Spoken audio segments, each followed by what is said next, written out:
మంచిది వెంకటేశ్వరం గుడి అని చెప్పించు. ఆలయ అర్చకులు కమిటీ సభ్యులు అని చెప్పించు. అలాగే అంటున్నానండి బాబు.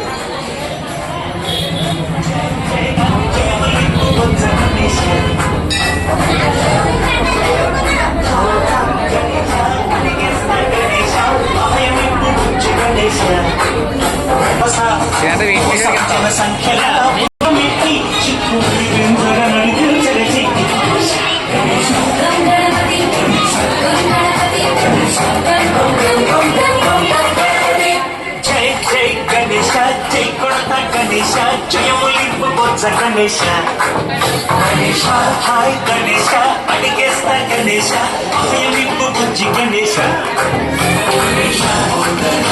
శివ సుధ